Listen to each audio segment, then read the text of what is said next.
Now, Glenn. That's my husband. Okay. And he is a grandson of Cassie Brown, Cassie Sugg Brown, this woman right here. Okay. And now this came out in the Waurika paper, I'm pretty sure. Yeah, I'm sure it did. Mhm. Yeah, I believe so. And then this followed because it says last week the News Democrat carried a special feature.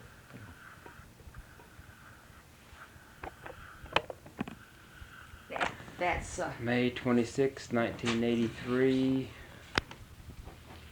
This is Joe Todd, an interview with Fern Major. on that hill if you'll look there. Yeah, I remember it now. Huh? It's an old cemetery. Of course, see, they lived right south of Waurika. Mm-hmm. What cemetery is that? Well, it doesn't have a name. Oh, I think they just There's a few graves there. if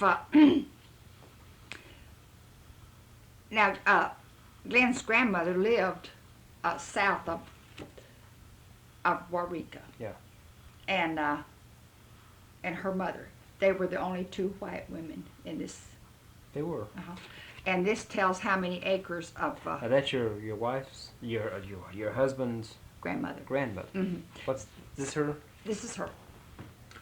She's a beautiful woman. Cassie Sugg Brown. Mm-hmm. Now, how is she related to J.D. or Icard? She was a niece. She was a niece. This was her father, and he was a brother.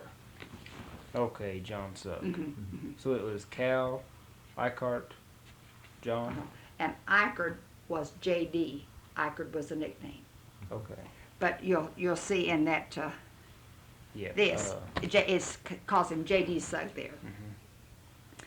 And then it tells, I think they had 40 square miles. That'll be more than that, wouldn't it? That would be before but 10. Well, it says What is this? What the circumference was?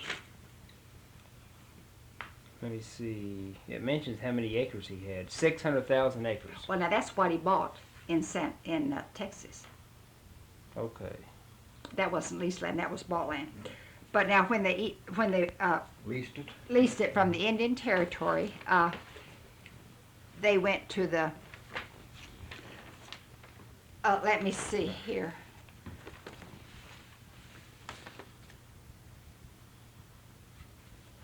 "40 square miles." Oh, I thought it would be more than that. well, that's a lot of land, though, 40 square miles. Golly. Well, see now what they did, other than their own cattle, they had a deal with Swift. Excuse me, son. It sounds like a goat out there. I don't know what it is. And they ran these grazed these cattle, 5,000 head. That was their deal, for $5 a head, and then they took them to. Well, it says here that they drove many thousands of cattle north over the old Chisholm Trail to Medicine Lodge, Kansas, from which place they were shipped to Kansas City, and sometimes several thousand cattle were driven through at one time, and the trip usually took about 3 months. Yeah. And after the building of the Rock Island Railroad, shipment was made all the way by rail.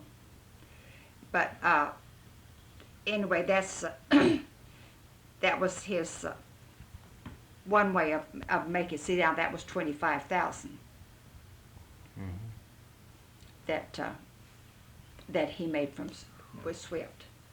But I think it was out of Chicago where they were. But they ran their own cattle. They had their own ranch here. Yeah. And then how they made their money to buy all that land down there, that I don't know. But I do know that when they first came here, of course I don't know about how they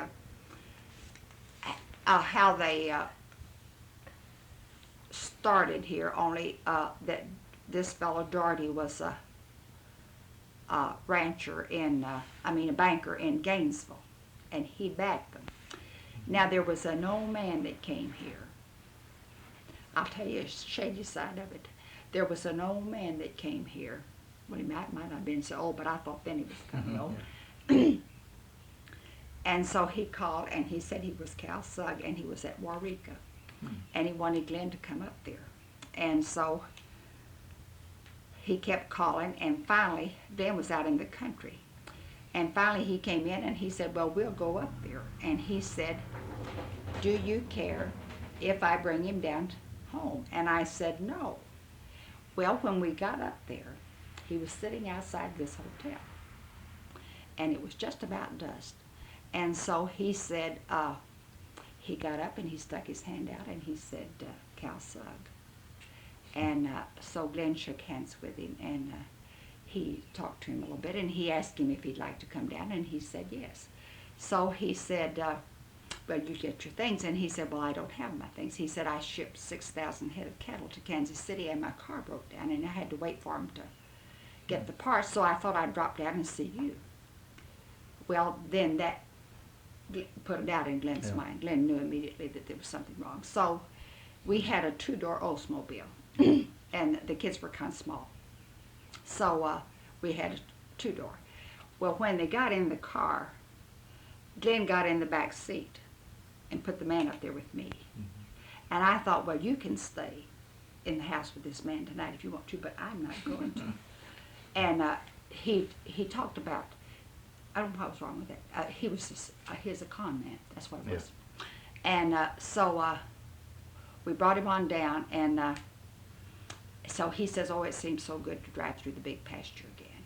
And so then I said, well, Mom Brown said you had a sister. And he said, yes, she lives in California. I thought I'd drop by there to see her on my way to San Angelo. And but he just moved right on. He's the smoothest talking person I've ever seen. And I never could understand how people would get someone like that in their car, but we did. And so anyway, just before we got to Ryan, well, Glenn said, well, Fern, don't you think your brother will be in tonight? You better go down here to the hotel and I'll get him a room. Well, he signed his name as Cal Sugg. And, but he didn't like it. He didn't like it at all. And he said, well, I don't want to be in imposition to anyone. So anyway, Glenn went out and got his mother, and so she was pretty upset about it. And so we went back to, then he called talked to Harley Ivy, a lawyer. Mm-hmm. And the sheriff said that there's no doubt that he is a con man, but just how he'll strike, we don't know. Yeah. So he went into the bank down here, and Ray Sparrow gave him $5. He was wanting something to drink. And so Raish gave him $5. Raish told Glenn, he said, I knew he wasn't Cal Sugg, but I gave him $5. So Glenn said, I've got to pay Raish back that $5. I said, why? And he said, well, that man clinked into me. But anyway, is that $5 bill hanging on the wall there in the office? It may be. I bet it is. So, if it's in the frame, I forget the wording, but it's what it amounts to. Well, I imagine that's it, because, so anyway, they picked him up at Waurika and held him to see if they could find out who he was. He had no identifications. They held him 10 days for bag, and then they had to turn him loose, and they put him on a freight train. And Glenn's mother was pretty upset about that. She felt like she'd rather find out more about him and not just send him out. But anyway, we never did hear from him anymore. And, I don't know how come he'd tell that? Well, how did he get in contact with you all, this con man? Now, we don't know. We don't know. He called all day Sunday. It's on a Sunday from up at Waurika. He seemed pretty knowledgeable on the local history. Yes. But he never did mention Glenn's mother. He never mentioned Glenn's mother. Now, he did his grandmother. Yeah. And he said, he talked about the Suggs, and he knew a lot about them. Yeah. And just an awful lot about him, but he never did mention Glenn's mother. Now, where Glenn came in on this, I don't know, because his name was Major anyway. And where this fella came from, we don't know. And we don't know where he went to. What year is that? Well, let's see. That was about 50. I guess it was about 59. We got us a new car while he was in jail because of the Oh, car. no. It came Yeah. in. And, but anyway, I shouldn't have laughed at him being in jail, but we didn't know what to do. Yeah. And, but let me tell you what he said. Early the next morning, Glenn was fixing to go up to talk to Harley Abbey, that was the lawyer here. So early the next morning, he called up here and he said, how are you this morning? And I said, well, I'm just fine. How are you? And he said, I'm just fine, thank you, after a good night's rest. He said, I thought you needed to fix my breakfast. I've already had breakfast. And so he said, I want to talk to Glenn. And I said, well, Glenn isn't here. And, but he was shaving. But, and I don't usually story, but you know, we just was kind of leery of somebody like that. You bet. Come up in on Sunday night. And so when the sheriff, he walked out of the pool hall, and the sheriff was spotted him. Glenn's mother said he was on the bus coming to Waurika. He called up here and said, Glenn wanted to see me, you better come on, he's going to ride the bus to Waurika. So the sheriff said, Mr. Sugg, and he said he just turned around and stuck his hand out. And so he asked him if he could find him something to drink, and he said, I think so. So he took him on up there, and he said, who are you? And he said, well, that's what I want to find out, who you are, the sheriff said that. But they never did determine. Never did determine. He told him. Told him that. And he said it was embarrassing to his cousin, Glenn. But Glenn never would go out and talk to him. Glenn said now he wishes he'd gone up and seen what it was. Yeah, see what it looked like. Well, we saw him. We had him in the car. We knew what he looked Oh, like. that's We right. scared to death. Yeah. Well, anyway, I don't know how come you to tell that. I started off on something. It was interesting. Yeah. But he was, it's something to do with some of this. Oh, I know how come you to tell the start. He said that the biggest loan that the bank at Gainesville ever made was to his father. Now, he was supposed to be in Cal Jr., you see, who lives at San Angelo. And he says that that note is over there in the bank at Gainesville. And he said it's framed. And I told Glenn, I said, Glenn, let's go by there sometime and see if we can see that note. He said, well, do you believe that, man? I said, well, I don't know. I just thought I'd like to see. Yeah. Because I did know that they said that the Dartys had backed them in it, you see. But now he knew that. He knew that they'd done that. So evidently from way back somewhere he Yeah. knew something. Yeah, right. Evidently. But he said that was the largest note that they'd made at that time. Yeah. Of course, It is heavens. things has, inflation's gone so now, I imagine that would be a Small amount. small amount now. Now what we gonna do? Just ask you a series of questions about your childhood, where you were born, your parents. Me? Yeah. Oh, I thought you was gonna Well, get Oh, them. we're going to We'll get get into to it them. too. Oh, We'll get over it. Now, I hope we're not disturbing Glenn. we're not. I told Glenn, and he said, well, he just couldn't hardly talk. It has a lot of trouble right in here. And I told Cal, and he said, oh, he said, I can't hardly talk, and so they just, this will mean a lot more to them later on in life, I'm sure. surely. Where were you born? I was born at Waurika. Waurika. And when's your birthday? August, now don't ask me how old I am, August the 15th. Yeah, that's close enough. You're legal anyway. Yes, I am legal. I'm I was legal when I'm married. Who's your father? Raleigh Weatherly, Rolla. And last name? Weatherly, Weatherly. Mhm. Where was he from? Waurika. Who's your mother? Her name was Callie Dyer. D-Y-E-R? Mm-hmm. From, She was from Waurika. Or they were out in that area, you know. when did they, so I guess your grandparents came to Oklahoma. Yes, yes. Where from? My grandfather Weatherly came from Ben Franklin, Texas. That's East Texas. What's down. his first name? J.R. J.R. Weatherly. Mhm. How come he came to Oklahoma? Came here to retire and he was only about 43, but he had had a mercantile store at Ben Franklin, and it was kind of a general store. He did everything, Yeah. you know, had groceries and. How come they came here to retire? Well, it was Indian Territory, you see. And I really don't know what year he came here, but he came up here, and Theodore Roosevelt signed his deed, so I suppose it's just right after statehood. And so he came by train, and he just got him someone to take him around, and he found a farm that he liked, and he built a 2-story home on it. My grandmother didn't even see it until they got here. Did he homestead on it? No, he bought it. He bought it. Uh-huh. And that's up by Waurika? Uh-huh. Is the house still there?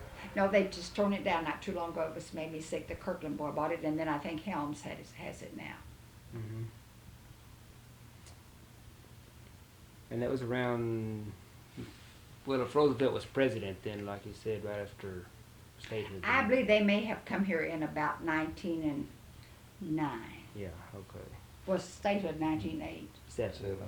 7. I don't know much about Oklahoma history, do I? Well, I don't think they came that early, hardly. Yeah. Okay. But that's what he did. He came here from East Texas, and he never did do anything. He had, well, he kind of loaned some money out on interest and things. He rented his farm there, and he just didn't ever work. What kind of work your father do? He was a railroad man. Rock Island? Mm-hmm. Rock Island employee. What did he do for him? He was clerk. Clerk. Mm-hmm. Dispatcher or something. Now, did you live in Waurika itself? Uh-huh. Okay. What's your first memories of Waurika? What did the town look like? Well, it looked a lot like it looks now. It seemed to me like there was some of the buildings that have gone up since then, but I just can't remember hardly. Now, I remember that the courthouse was up where the Waurika National Bank used to be. It's on the corner of East D and Main Street, and that had the upstairs there, and that was the courthouse. Mm-hmm. That's where they had their offices, and even had some downstairs where the electrical place is there. The treasurer's office was along there, and they had those downstairs.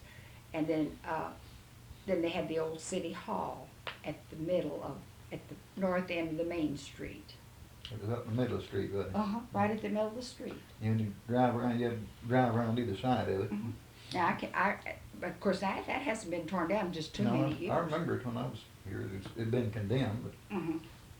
And I suppose they had the city offices in that. I'm not sure about that. And then and then they built the courthouse, and I just really can't remember when they built the courthouse. It's been there a long, long time. Yeah. But I started to school at Waurika, and I finished. What's the name of the school? What school did you start? The name of it? I went to Central. I started Central School, and it was the new school building that burned recently. The building did, you know, but it was they had an elementary school across the railroad tracks. What year did you start? What year did I start school? Let's see. I started in 21, I guess.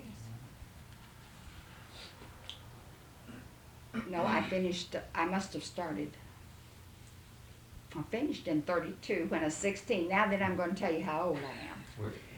we're not going to ask you to do that. I just going to put it down. That's all right. And go ahead and put it. Okay, I know you're sneaky. And but anyway, that's when I finished. I was 16. I finished in 32.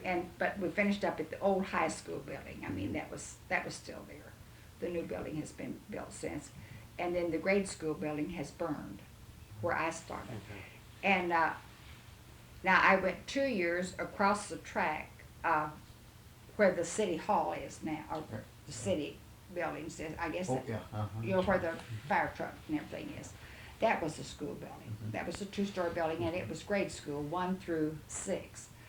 But all the students on the east side of the track through the 4th grade went to the new central building, so we wouldn't have to cross the tracks. Yeah. You see, and then they all went 5th and 6th across the tracks. Wouldn't hurt now, would it? No, it really wouldn't. What's your, oh, go ahead. I'm sorry. And then they built the old school building. Now that was an old school building, but it was pretty. Yeah. And then they built the new building out there. What's your favorite childhood memory of Waurika? Well, I just really can't. I just can't recall. Seemed like I just grew up there, and It's had a lot of good ones. And a lot of good ones. And I just can't. I just can't recall anything that stands out particularly. There, I just kind of knew everyone, you know, and it was just. I think it had just about as many people as it has now, but it's grown a lot in building homes and things. Yeah. And now there's one thing that has always stood out in my mind about Waurika. It's not a pleasant thing, but it was the flooding area there, you know. And Tell me about that, about the floods. well, they had terrible floods there.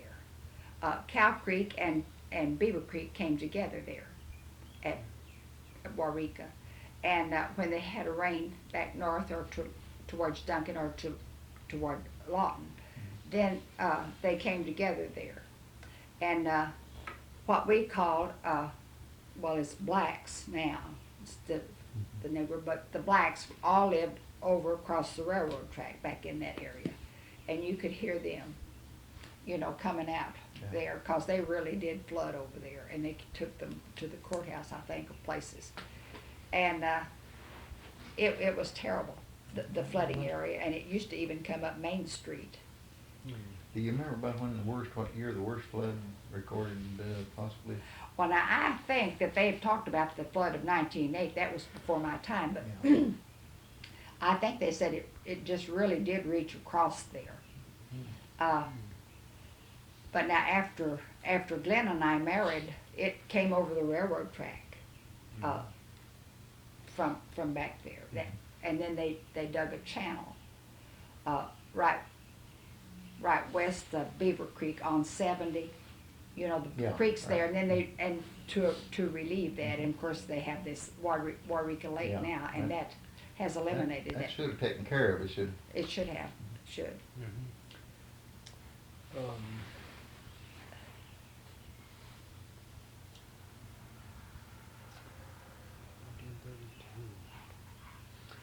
In the 20s, were there many flappers in Waurika? Well, I don't know. I just really don't know Yeah. about flappers. What a flapper is. I know what a flapper is, but I don't know much about the flappers. Yeah. You know, we didn't go like kids do now anyway. And now they used to have some old medicine shows, and they'd have little dances and things like that, but we never did go to them. Medicine shows. Gotta remember those things. Yeah, they had medicine shows. They'd sell some kind of tonic or something. It's to cure all. Elixir. And they'd have local talent up there. And You never went to them. I always liked to go to see a little bit, but you just stood out there. They were just up on a little platform. Yeah, they'd back a wagon up or truck or something and operate. They'd put on their show on the bed of the truck. Yeah, I guess so. It looked like kind of a tent, you know. And now I remember Ellie Suttle's wife, daughter, Lita Francis. She used to always do the Charleston at one of those. They used kind of local talent, but and I wasn't a flapper, so I don't. You didn't wear the short dresses then and bob your hair. Well, see now no, I wore bobbed hair all the time. Oh, I okay. never had long hair. Okay. And I wore mine Buster Brown style, bangs and on the side, and went to the barber shop and had it was shingled a little, what we called shingled a little bit here in the back because my hair was so heavy, and but I never had long hair, and always wanted long hair and I always wanted curly hair. And, but anyway, I didn't. And then well, I just wasn't old enough hardly until I finished school. We didn't go very many places, you know, until you're 16. You didn't just get out and rattle around like kids do now. And we go to the drugstore and drink Cokes and play records and things like that. But it's, and ride up and down the streets. And What about Halloween in Waurika?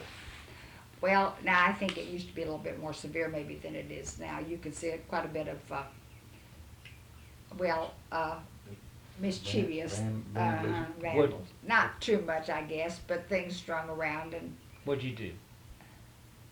well, I don't know. Seems like we always had a Halloween party at the church, you know. Our church would have a Halloween party and go in costume. Uh-huh. What kind of devilment would the local kids do? Well, they moved things. You could see quite a bit of things that were moved around and paper strung. Of course, I understand one of the big things that moved was a local outhouse. When I see, they didn't have very many local outhouses that I can remember. But I think that's what they used to do a long time ago. I've heard Glenn and Rach talk about it. In fact, since Glenn and I have been married, somebody put a cow in the schoolhouse up here. Good heavens. But they got in trouble too. But anyway, but that doesn't happen much anymore, I don't think. I don't think maybe they've cut fences or something out in the pastures. I just don't know. Tell me about the first Christmas you can remember. Well, the first Christmas, well, I just don't know when my first Christmas that I can remember. I remember one Christmas that my mother I still believed in Santa Claus. And, but I found this doll. It was a kid's skin doll, and she was making some clothes for it. And that kind of created a doubt in my mind. And but I learned, you know, about Christmas that there was no Santa Claus before my younger brother did, and so, but we weren't supposed to tell. And and he just wanted to really get in bed before Santa Claus came.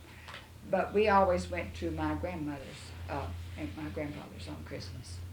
Is your grandfather Weatherly?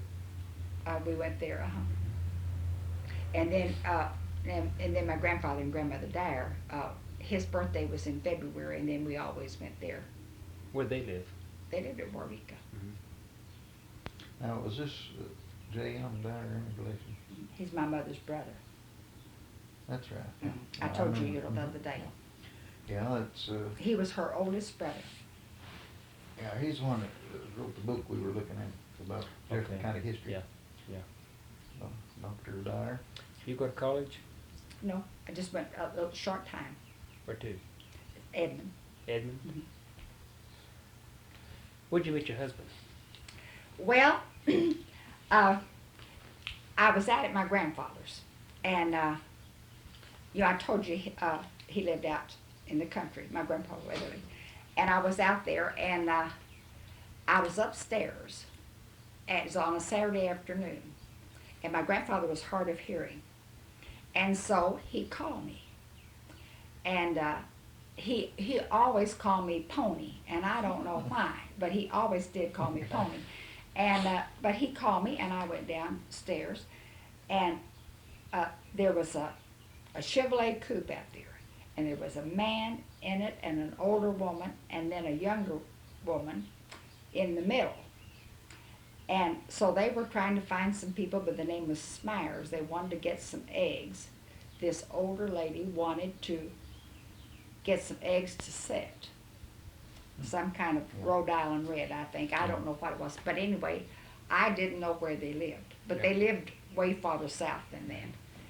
Well, that was Glenn and his grandmother and his sister.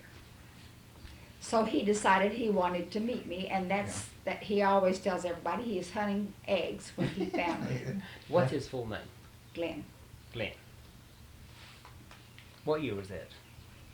1930, 1935. I guess that we married 35. It could have been 34. I believe it's 1934, and then we married in 1935 in June. But I just went with him a little while, and then quit. Now, who was the grandmother that was?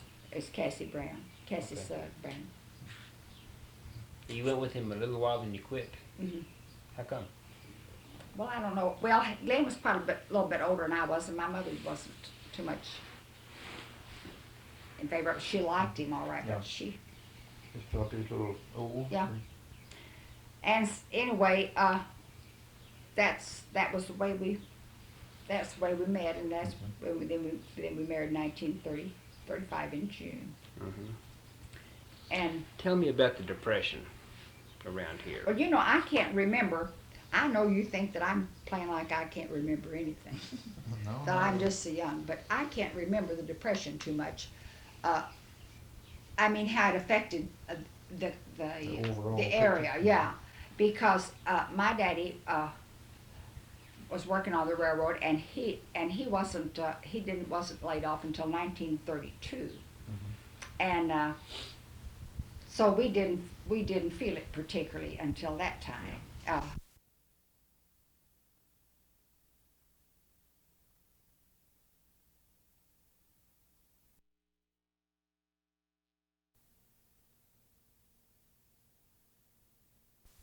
Droughts and rains and so forth do for the country, but at that time, I was mature for my age.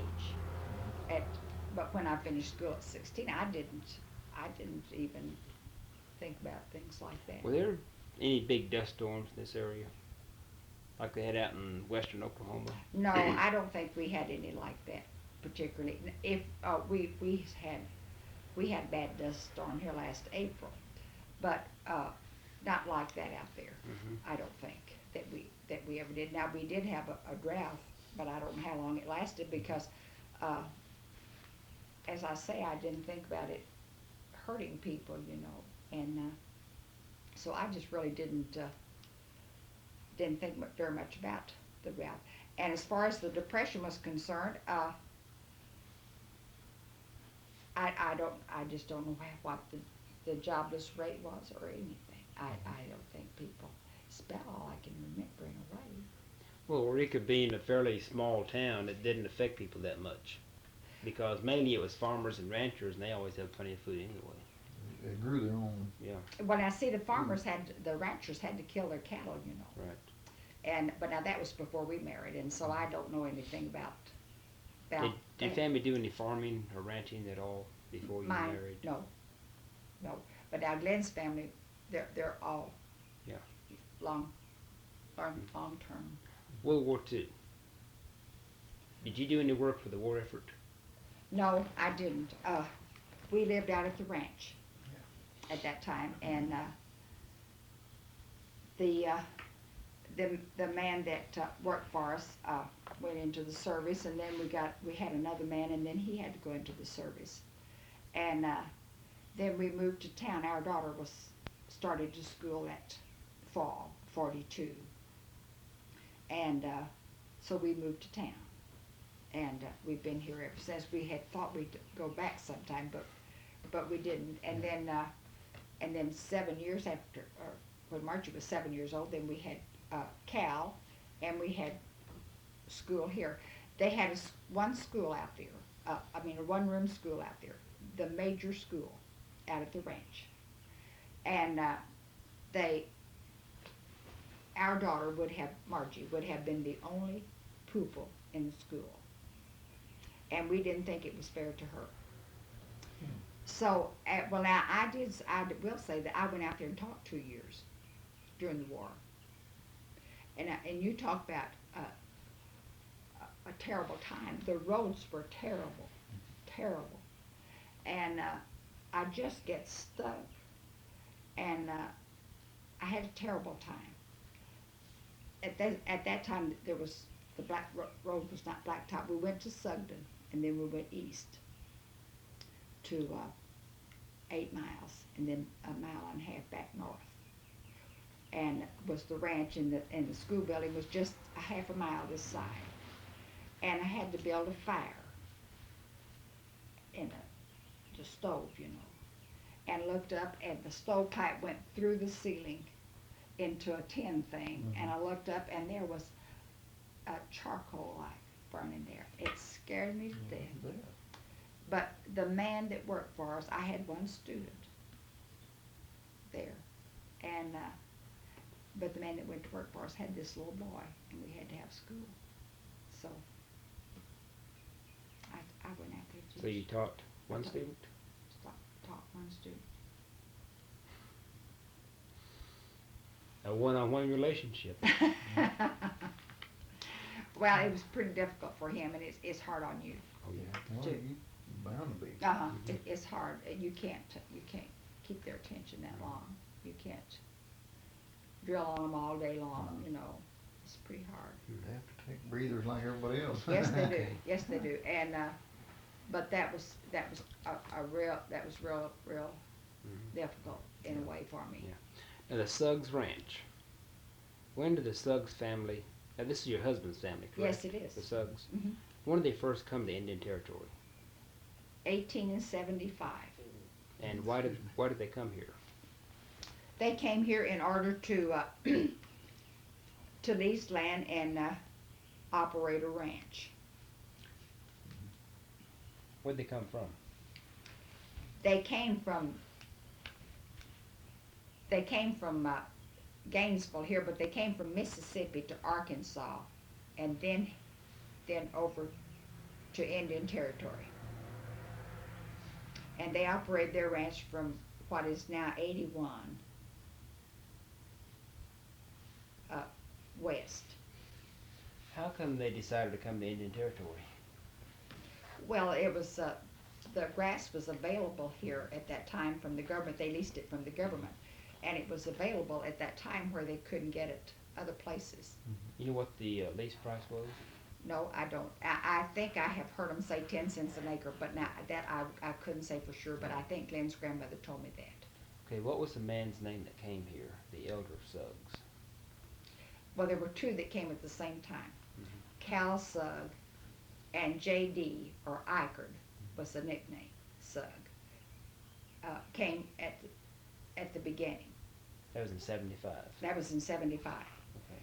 And then the other brother came a little later, John Sugg, and his wife. Now he was married. The other two were bachelors.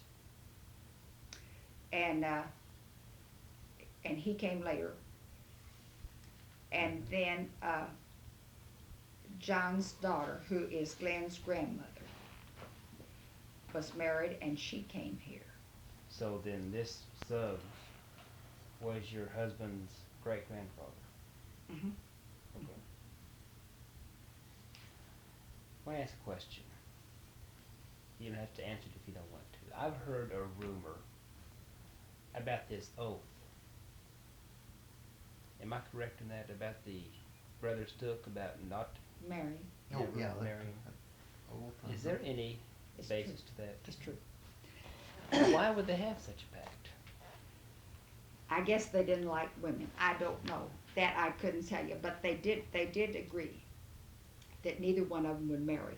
Now the third brother, who was Glenn's great-grandfather, was married, and they were crazy about his wife. She was such a dear person, and they just thought an awful lot of her. But I don't know where it was that they felt like it might be a hindrance to their drive or their motive to expand or make more money or what it was. But anyway, Uncle Cal Sugg, there was a school teacher teaching in a little two-room school or one-room school, I don't know what it was. But anyway, he had been seeing her, and so she disappeared, and he disappeared. And but he would come back occasionally. But they thought he was in Chicago, but he was in California. And he had married her, and he had 3 children. What year was this? Well, now they left here in the late 1890s, and he died in 1902. But he got sick in California, and these children were real small, and evidently they were very close together in age, and so they had started to Mayo Brothers with him by train, and when they got to Gainesville, he was so bad. I think it's cirrhosis of the liver, and he was so bad that he died there. I'm sure in a hospital. Anyway, they took him off the train, and he was buried there. And that's when they first knew that he was married. And his wife remained in California, and 3 children. Now, the 2 boys came on to San Angelo after J.D. Eichert Sugg died. They left their business as is Now, from Eichert had a- 1902 until 1925. Hmm. It just stayed Like like you it. say, Eichert had a son. Cal had 2 sons. He had Okay. Cal and Eichert was his 2 sons. Okay, okay. See, Okay. and then his name was Cal Sugg's name was E.C. Eli Cal, and the daughter's name was Ela, and she has moved to San Angelo not too terribly long ago, maybe 8 or 9 years ago, but she had remained in California, and their mother died not a long time after he died, and an aunt, the mother's sister, reared those children. But now, of course, they're older. They'd have to be now if he died in 1902. Yeah. And but one of them, Eichert, is dead. The nephew. Okay. The nephew. Now let me retrace. Now the 3 brothers vowed never to marry. No, two vowed.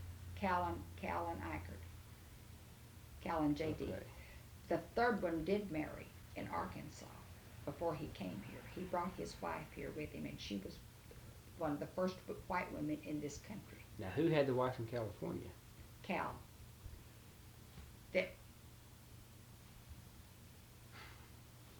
Am I confusing you? Yes. Well, let me tell you.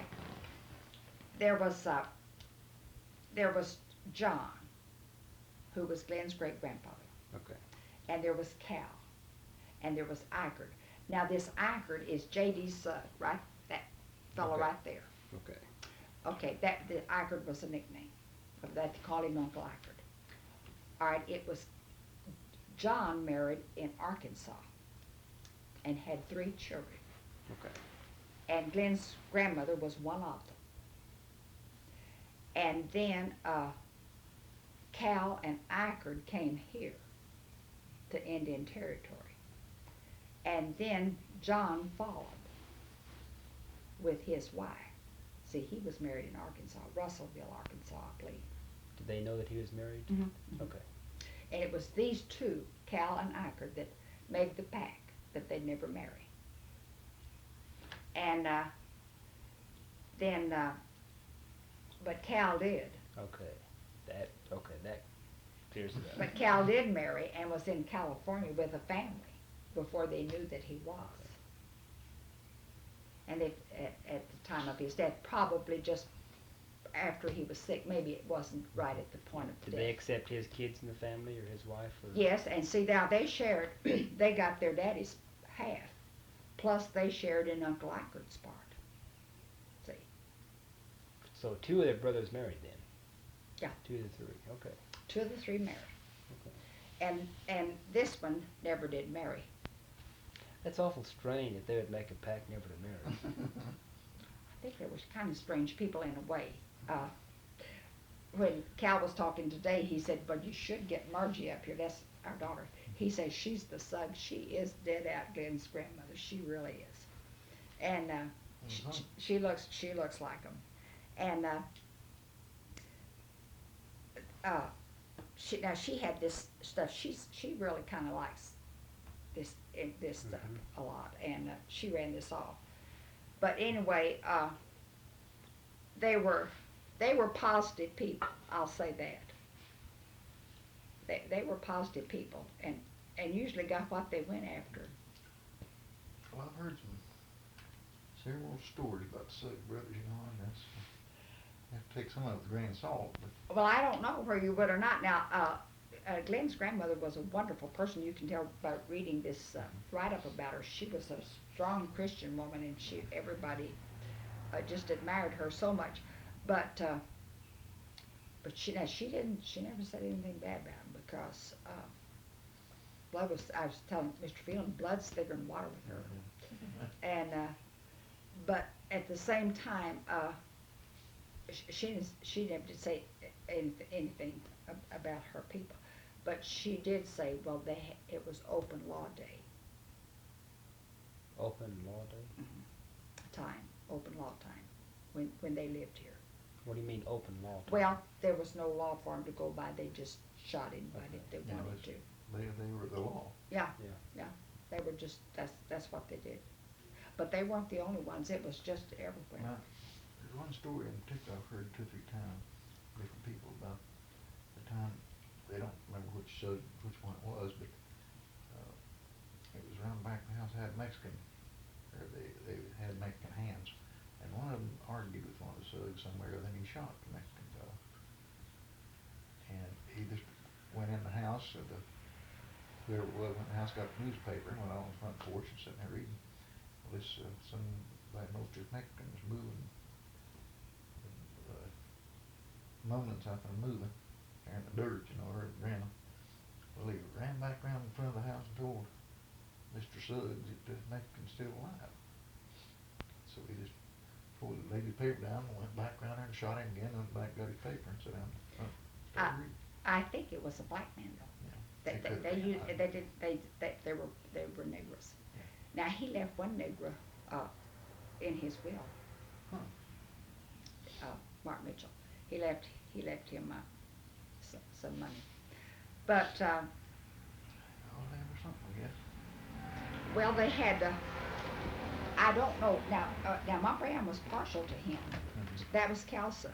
But Cal. And Mom Brown she was partial to him, and our son was named for him. But it was just that. Now what the circumstances was, I don't know, that caused him to do that. Mhm. And they had one man that was a black man. They called him Captain Jack. Mom Brown said, and he couldn't hear. And when he'd eat, that thing's not on, is it? It turned off, Well, I didn't think I'd tell this. That's all right, just flip it off if you want to record it. Well, he said that Uncle Cal Sugg, he was deaf, and he would smack, when he'd eat, and Uncle Cal would have to slap his face to make him quit smacking. He couldn't eat at the table with him. It'd get on his nerve, I guess. That fellow was deaf. But anyway, they had they were just typical ranch people. Now the Burnett's over here, Burt Burnett, and Wagner's. Now they were associated with them. They had all they did the same thing. They just all came here at about the same time. They did have some trouble over a boundary line, and old man Burt Burnett and Uncle Cal Sugg, but they did settle it through the third party. They were at a table, and they wouldn't talk to each other. They talked through the third party. So, but they did get it settled. But all of that was leased land. Burt Burnett started the same way. And I don't know where it was. Greer County at one time, I think, was in Texas. I'm not sure, but I think it was. Up till 96. And that was where it came in, right in that area. I don't remember any particular stories, but I've always heard there's a controversy about the Suggs Ranch.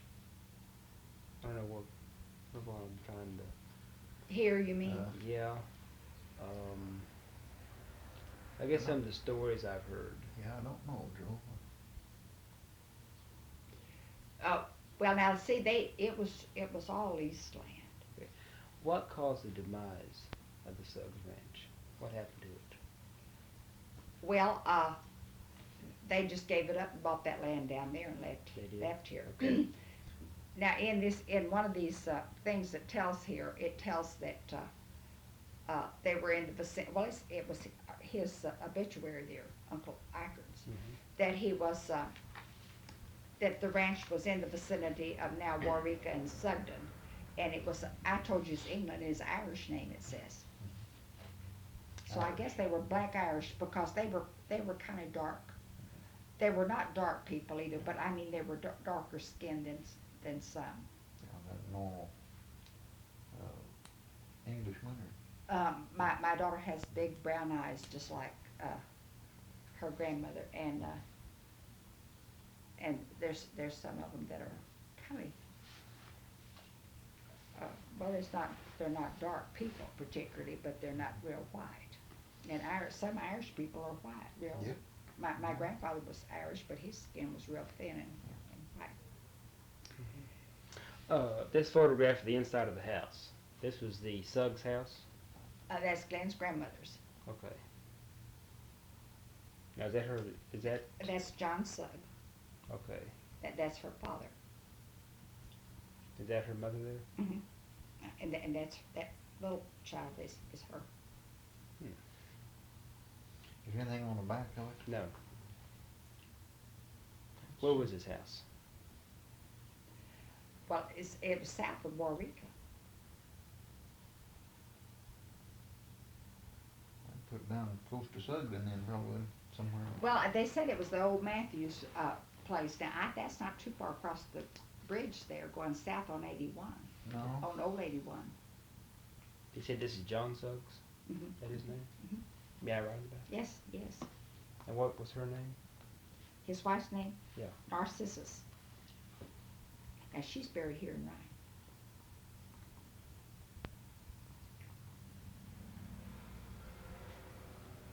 And what was his grandmother's name? Cassie. Cass. Pretty name, Cassie. Our little granddaughter over there is named Cassie. That's a pretty one. She's got those big old eyes, but they're blue. She sure has. They switch colors. Yeah, well, now our daughter can't wear contact lenses because her eyes are, she has such big eyes. Let's see. She Now, likes is the this- soft type, but she can't. Like it could have made larger contact lenses. Well, see the eyeball. Now she says she might try the soft. Protrudes too much or something. Irritates. Now this is Tom Sugg That's the father. of the three brothers. Mhm.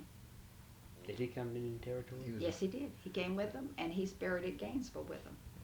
He was the old steamboat captain. in Mm-hmm. He's a Mississippi. steamboat captain. Did you know him? No, I didn't know him. Now, they call him Paul Sugg. No, that was Grandpa Sugg. John Sugg was Paul Sugg. Glenn's great-grandfather. How old was he when he came to Indian Territory? I don't know. But he came with them. With the two brothers? Mm-hmm. Mm-hmm. They brought him here. Now, their mother, I don't know a thing in the world. Never did hear a thing in the world about Well, his I'll see. wife. She must have died back Remember this in gentleman fella? Mississippi. It said he had a plantation in Mississippi. Tom Sugg? Mm-hmm. In some of this is very interesting. These that's Glenn's great grandfather, and you can see Mom Brown's eyes there too. Mhm. Glenn's grandmother. See what big eyes she has. Now our daughter looks very much like her.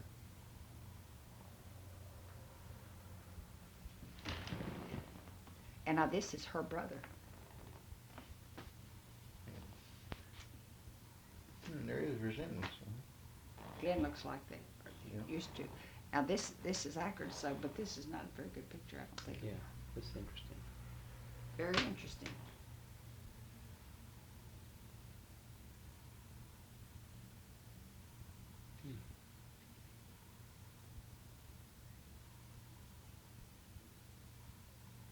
Now, Glenn's grandmother gave them that information, I'm sure, because the week before, hers came out.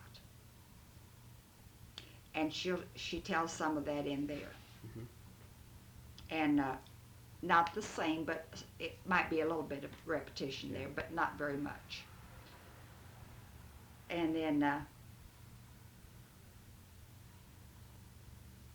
this is tells a lot of the details of Eichard Suggs. Yeah. That's Eichard over here. Yeah. That photograph. Yeah, and this one is too. Hmm. Now, who's the large photograph there? Who's that?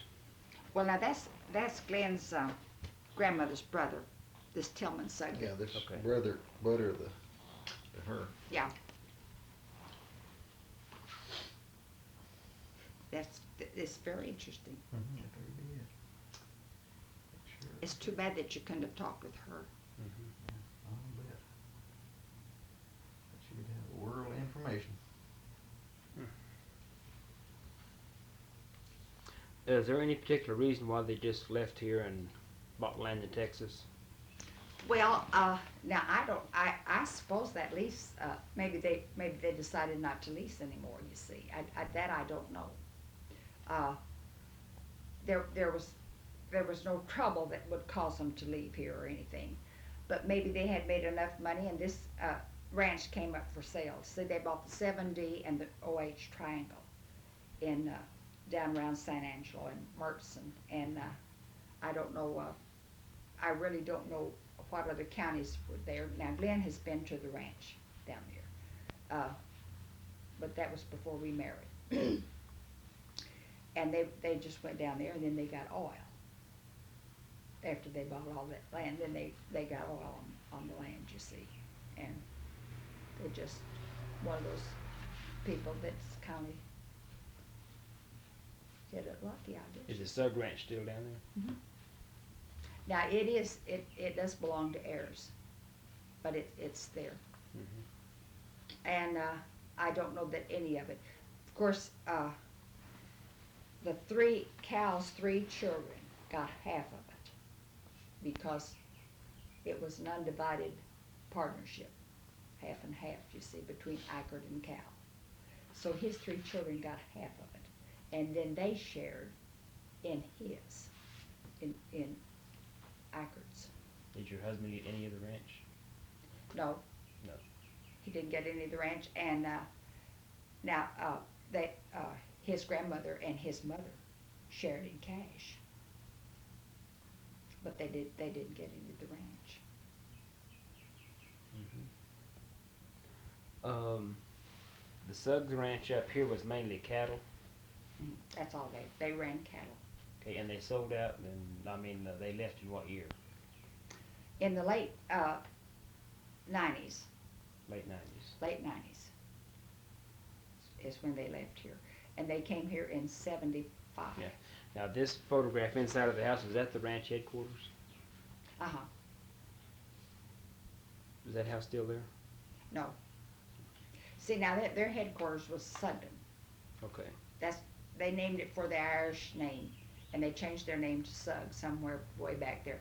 I think they really came to Georgia maybe at one time, I mean way back there, and then these people came from Mississippi to Arkansas.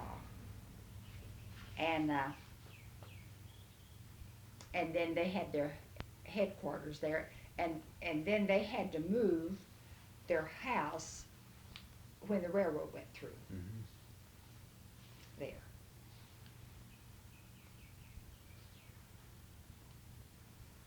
And really, I suppose that maybe they had accumulated enough money to go ahead and buy this land.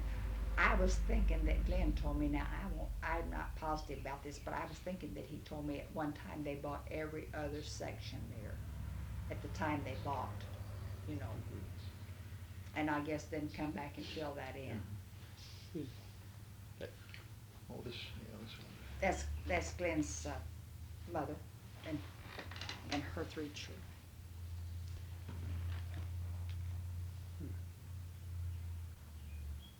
Miss Major was dark. She was a Sugg. she was pretty quiet Yeah. person, but she was solid. She was genteel. What about the other photo? Well, now that's this one. Oh, that's Glenn's sister. She died at Mayo's when she was about, I think she might have been about 22. I don't know if she was 22 or not, but she had something, well, she was in school at Edmond, and she started kind of stiffening, and she would fall down the steps a time or two, so Miss Major brought her home, and she finally took her to Mayo's, and she only lived about 2 weeks, and they didn't find exactly what the trouble was. That's a shame. And so, see, I told you Mr. and Ms. Major were only married 4 years when he died. And so, and she taught school. She taught school a year before she married, and then she went back to teaching, and she taught at Opie.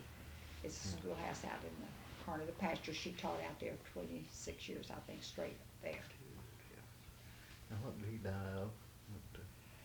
Well, Glenn's grandmother told me, Mom Brown told me that she and Grandma Major were down there, and she said really they didn't know he had shipped some cattle to Fort Worth, and Ms. Major and Mom Brown, her mother, had gone to see Mom Brown's father at McLean, this John Sugg, and he told her that he was going, when he shipped his cattle, he was going to go over to Mineral Wells and take a few baths.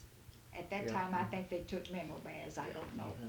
And so, to see if, he didn't feel too good.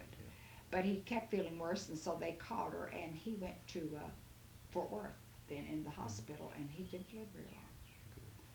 And they didn't know really where it was his heart or what it was. I don't know why they couldn't determine they. Well, possibly at those times they didn't have autopsy or No, authority no, for didn't know autopsies. too much of anything. Now they came from Bellevue. The Major family came from Bellevue up here. Lost his sister 4 years ago. So that's but I'll have Margie get those, and we can give them to Mr. Phelan. Yeah, and yeah, Sure. bring them to the museum there. and there should be some more things out there really, but Glenn hasn't been too well, and I've just been kind of been trying to find somebody to help me, and she teaches school, and Cal's busy, and so we just kind of let the time go by, Now, who leases the land out there by the museum? That Cal? Cal and his daddy have an awful lot of Stone's land leased up there. Well, And then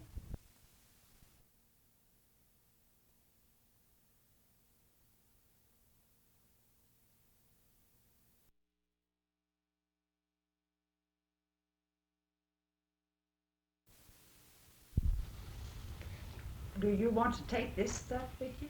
If you'll let us copy them. I will if you'll keep them for me Sure. and return them. yeah, well, that's policy. That if we take something with us, we Well, see, I saw. Now we do take donations if you want to donate them, or we can copy them and return them to you. yeah.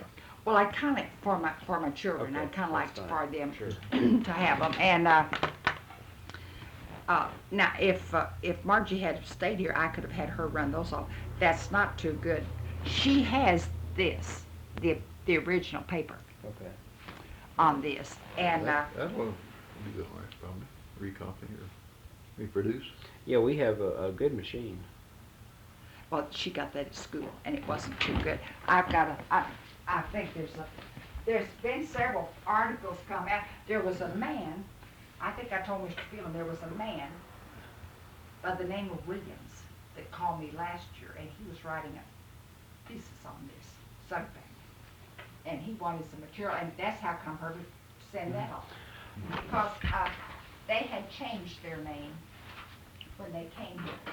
Now, this is supposed to be a file cabinet, but it's a catch-all.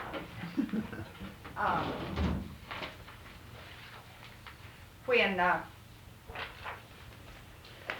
this fella, I don't know what he was writing. But I asked him to return what he found other than what I sent to him.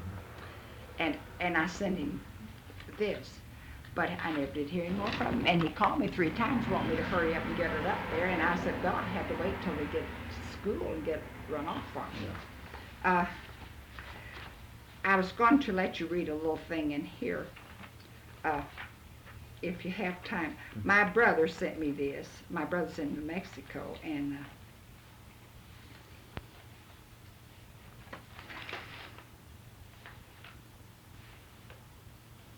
I thought he put down. Let me look over here and see if I can find out what it is.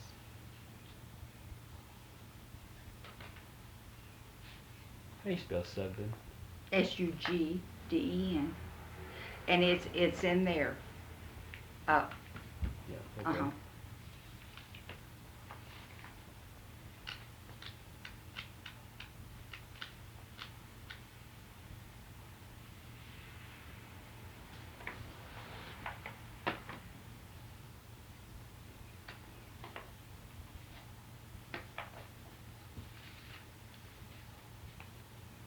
Now this is Quanah Parker. It says in there they were real good friends of Right. Quanah Parker. And this is Quanah Parker, and this is Burt Burnett, but that's not what I want. It was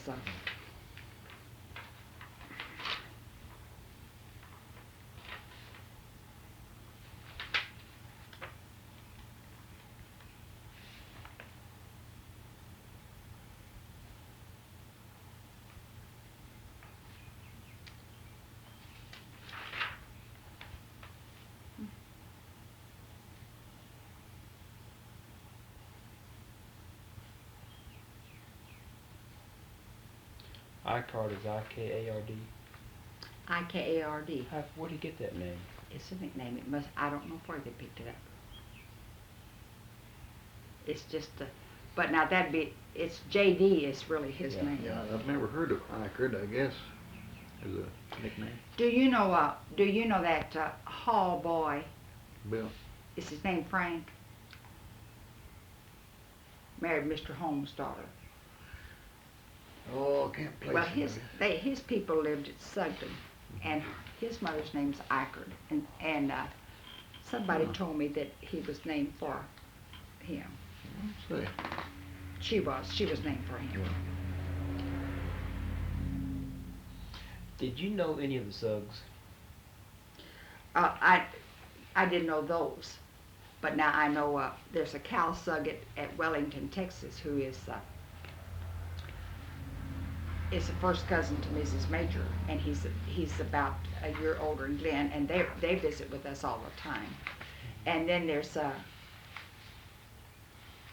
well, he had some brothers and sisters, and has a sister over at Sulphur, and he has a sister in Oklahoma City. Are they related to this family? They came from Johnny Sugg, see, Okay. and then they had a J.D. and a Bill and a Cal. And then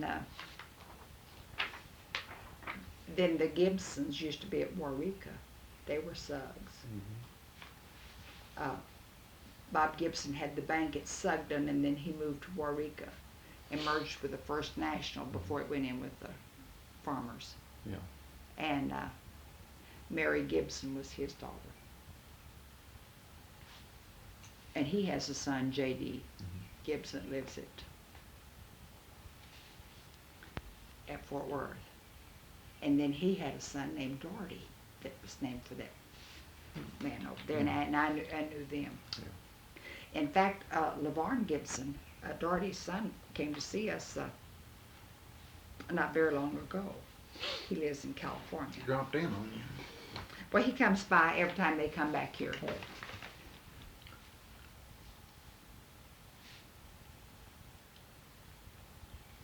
I was going to let you read this little article right here. I don't know where that would be very interesting to you. Right over here on this last column, All right. Mr. Phelan. You got in here? Now, right along there where your thumb is. Where does it start?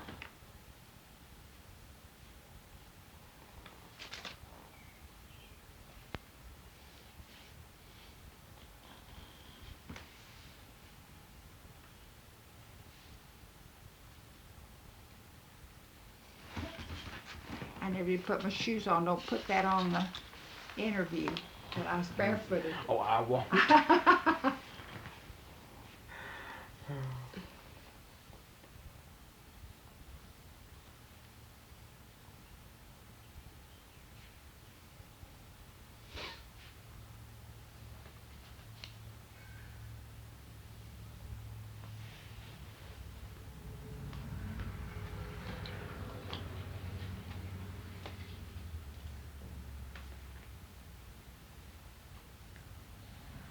Now this you wouldn't want. That was. Not really. I thought when I saw that, I thought there might be some information.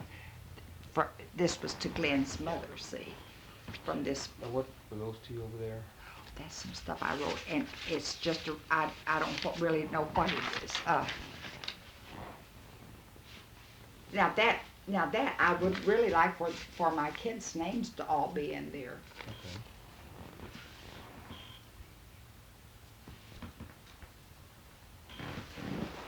Because I think it would mean more to them later on.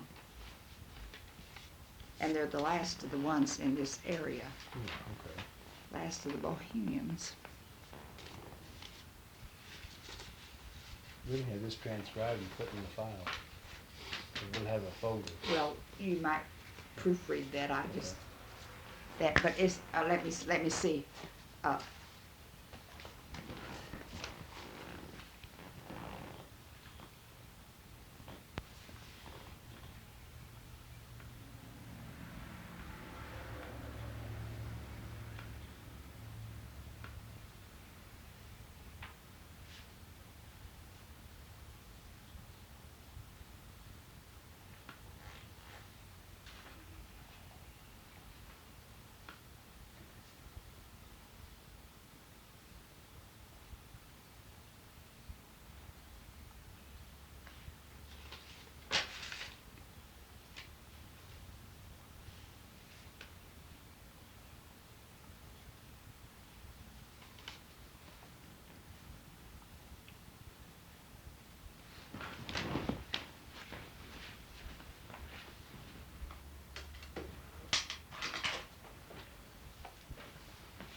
Stuck with her, didn't it?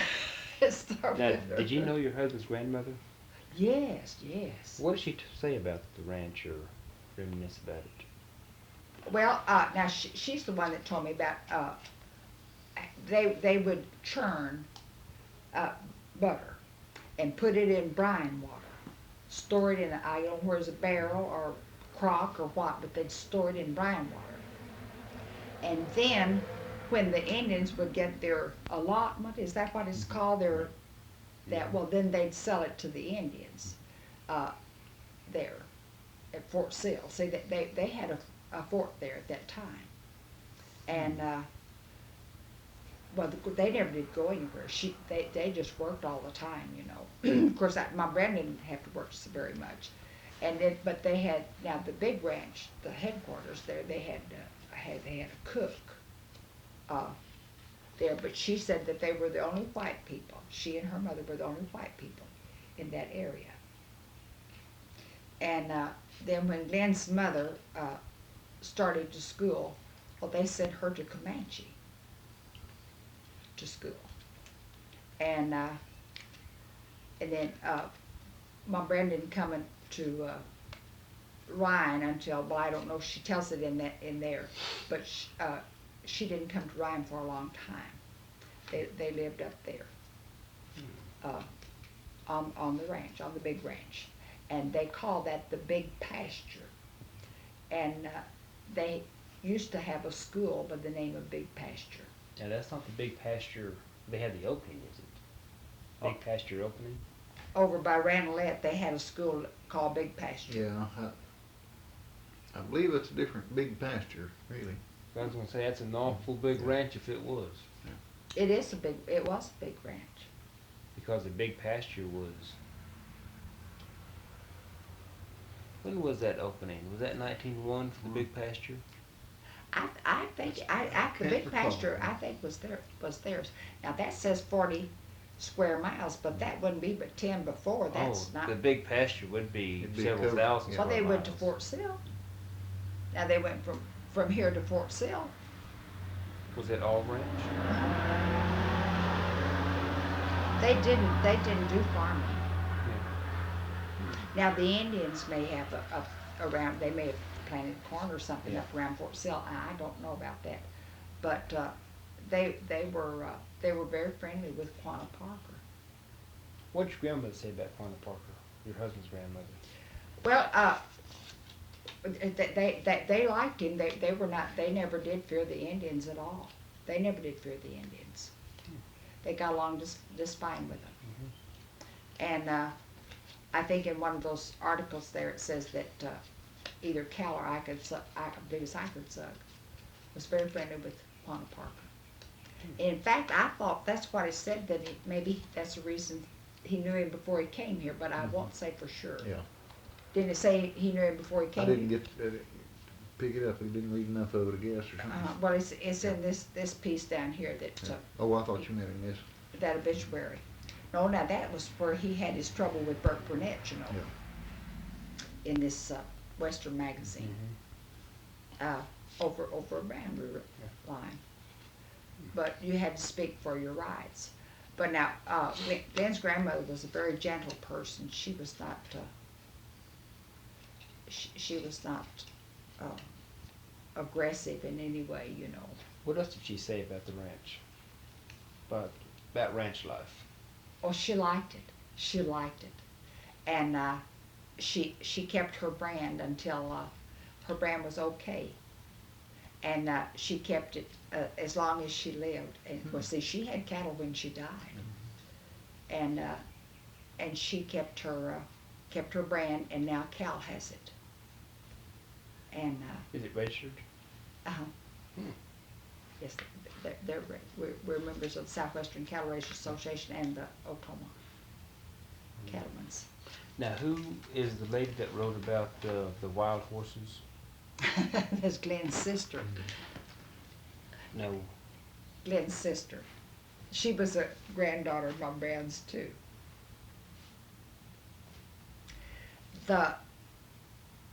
This old man that came here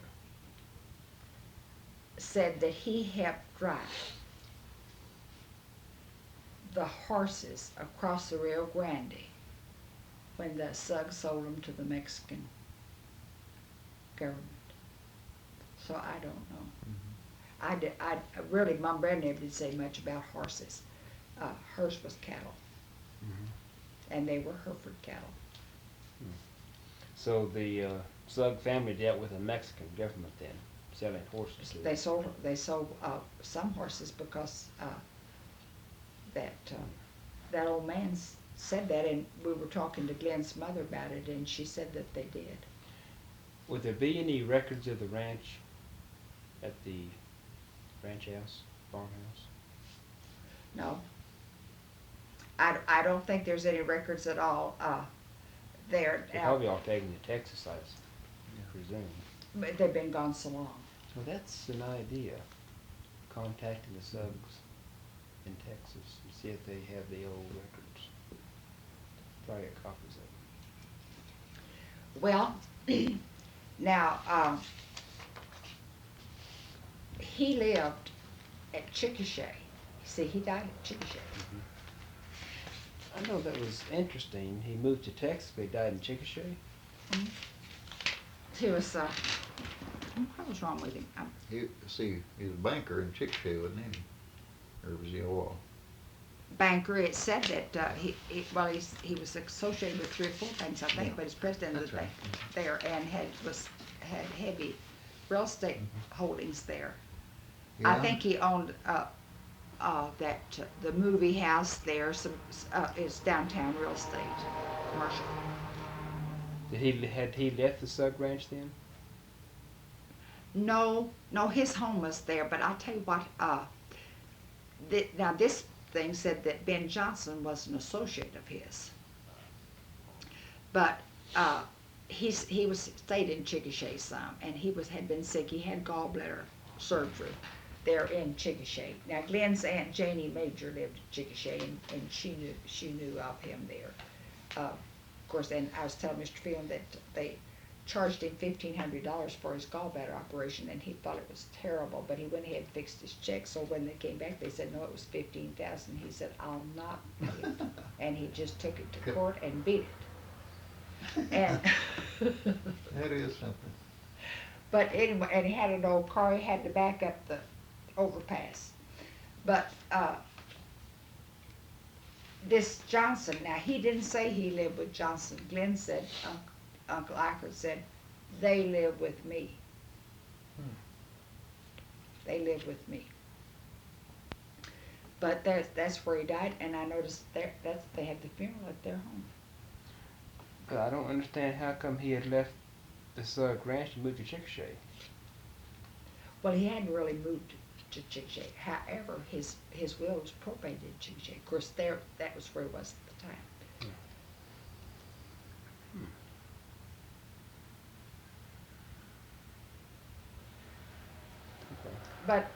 But he still had the ranch there. And see, Glenn went down right after he died. Glenn was going to go. He was going to take Glenn down with him, and I don't know where he got worse suddenly. I don't know. And now he had. Is that on? It's not on now, is it? I don't want to tell too much. I'd be hanged. But he had a lady friend who came up here when he got worse, and he tried to make her go back to San Angelo, but she wouldn't. So Glenn's mother told me that, but she liked her. She liked her real well. But I don't know, anymore. Only she lived at the ranch down there. Yeah. Well. We might as well, I guess. And if I find anything else, I'll try and get to Mr. That'd be Wheeler. fine. Just call me or drop by. And we'll find those pictures of those hats if that'd help you any. Yeah, definitely. Okay. Yep, that'd be fine. Now look here, don't you want to put that in